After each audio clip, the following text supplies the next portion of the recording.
இந்த தேவாலயம் மணப்பாடியில் காணப்படுகின்றது. புனித யாகோப்ப ஆலயம் என்று அழைக்கப்படுகின்றது. பெயர் எப்படி வந்துச்சு அப்படின்னு பாத்தீங்கன்னா, இயேசுவின் 12 சீடர்களில் ஒரு சீடராக அறியப்படுகின்றார். இவர்தான் ஸ்பெயினில் சென்று கிறிஸ்தவத்தை பரப்பினார். அதன் பின்பு இஸ்ரேல் அவர் திரும்பி வந்தார். அந்த நாட்களில் வந்த பொழுது அங்கு உள்ள இஸ்ரேல் அரசரால் இவர் தலை வெட்டப்பட்டு படுகொலை செய்யப்பட்டு புதைக்கப்பட்டார்.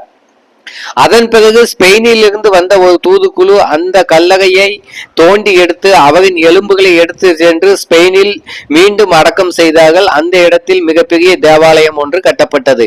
இன்றும் அந்த தேவாலயம் அங்கு காணப்படுகின்றது. ஆகவே அந்த பெயரை கொண்டு இந்த தேவாலயமானது எங்கும் கட்டப்பட்டுள்ளது. இது மிக பழமையான தேவாலயம் கிடையாது.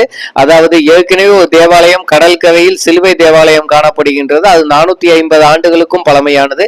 இது அந்த அளவுக்கு பழமை இல்லாவிடினும் கிட்டத்தட்ட 150-200 ஆண்டுகள் பழமையானதாக காணப்படுகின்றது. அதாவது தொடக்க கால கட்டுமானம் 200 ஆண்டுகளுக்கு முன்பு கட்டப்பட்டிருக்கலாம். இங்கு இந்த ஊரில் ஏராளமான